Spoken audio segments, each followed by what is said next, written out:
Hi, my name is Steve and I'm with Green Acres Nursery and Supply.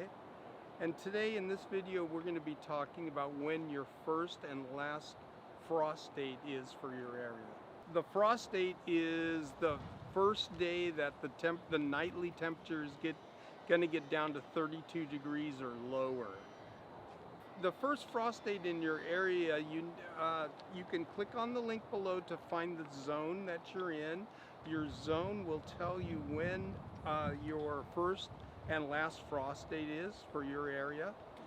So there are plants that are very cold hardy that will like being planted after the first frost date. There are other plants that don't like to be planted after the first frost date, and for those plants you'll wait until after your last frost date for your area.